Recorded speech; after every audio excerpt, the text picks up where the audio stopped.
Hora da Palavra de Deus. Hebreus 11. Ora, a fé é a certeza de coisas que se esperam, a convicção de fatos que se não veem. Pois pela fé os antigos obtiveram bom testemunho. Pela fé entendemos que foi o universo formado pela palavra de Deus, de maneira que o visível veio a existir das coisas que não aparecem. Pela fé, Abel ofereceu a Deus mais excelente sacrifício do que Caim, pelo qual obteve testemunho de ser justo, tendo a aprovação de Deus quanto às suas ofertas. Por meio dela também, mesmo depois de morto, ainda fala. Pela fé, Enoque foi trasladado para não ver a morte. Não foi achado, porque Deus o trasladara. Pois antes da sua trasladação, obteve testemunho de haver agradado a Deus. De fato, sem fé, é impossível agradar a Deus, porquanto é necessário que aquele que se aproxima de Deus creia que Ele existe e que se torna galardoador dos que o buscam. Pela fé, Noé, divinamente instruído acerca de acontecimentos que ainda não se viam, e sendo temente a Deus, aparelhou uma arca para a salvação de sua casa, pela qual condenou o mundo e se tornou herdeiro da justiça que vem da fé. Pela fé, Abraão, quando chamado, obedeceu, a fim de ir para um lugar que devia receber por herança, e partiu sem saber aonde ia. Pela fé, peregrinou na terra da promessa, como em terra alheia, habitando em tendas com Isaque e Jacó, herdeiros com ele da mesma promessa. Porque aguardava a cidade que tem fundamentos, da qual Deus é o arquiteto e edificador.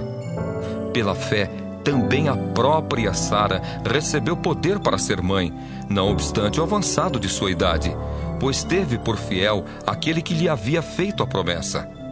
Por isso também de aliás já amortecido, saiu uma posteridade tão numerosa como as estrelas do céu e inumerável como a areia que está na praia do mar.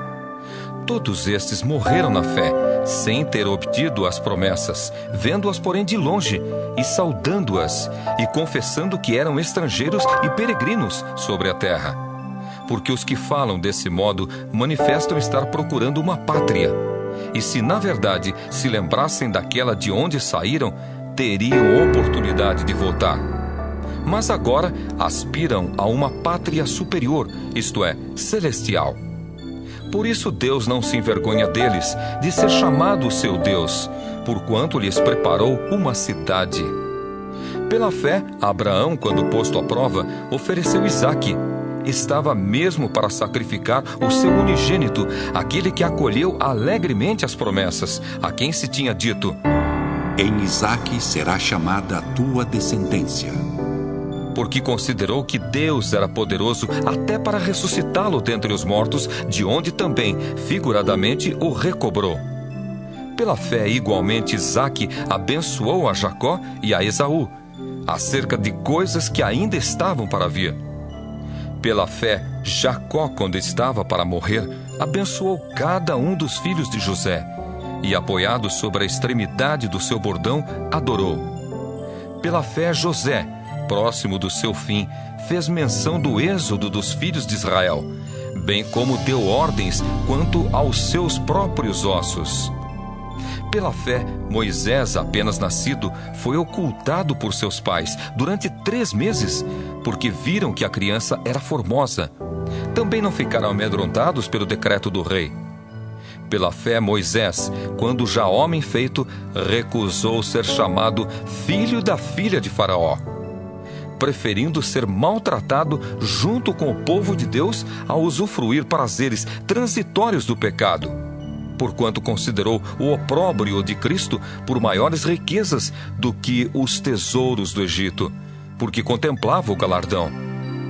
Pela fé, ele abandonou o Egito, não ficando amedrontado com a cólera do rei. Antes, permaneceu firme, como quem vê aquele que é invisível.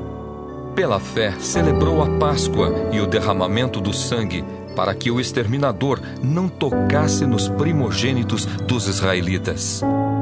Pela fé, atravessaram o Mar Vermelho como por terra seca. Tentando os egípcios, foram tragados de todo. Pela fé, ruíram as muralhas de Jericó, depois de rodeadas por 7 dias. Pela fé, Raabe, a meretriz, não foi destruída com os desobedientes, porque acolheu com paz aos espias. E que mais direi? Certamente me faltará o tempo necessário para referir o que há a respeito de Gideão, de Baraque, de Sansão, de Jefté, de Davi, de Samuel e dos profetas, os quais, por meio da fé, subjugaram reinos, praticaram a justiça, obtiveram promessas, fecharam a boca de leões, extinguiram a violência do fogo, escaparam ao fio da espada, da fraqueza tiraram força. Fizeram-se poderosos em guerra, puseram em fuga exércitos de estrangeiros. Mulheres receberam pela ressurreição os seus mortos. Alguns foram torturados, não aceitando o seu resgate para obterem superior ressurreição. Outros, por sua vez, passaram pela prova de escárnios e açoites, sim, até de algemas e prisões. Foram apedrejados, provados, cerrados pelo meio, mortos a fio de espada. Andaram peregrinos, vestidos de peles de ovelhas e de cabras, necessitados, afligidos, maltratados, homens dos quais o mundo não era digno, errantes pelos desertos, pelos montes, pelas covas, pelos antros da terra. Ora, todos estes que obtiveram bom testemunho por sua fé, não obtiveram, contudo, a concretização da promessa, por haver Deus provido coisa superior a nosso respeito, para que eles, sem nós, não fossem aperfeiçoados.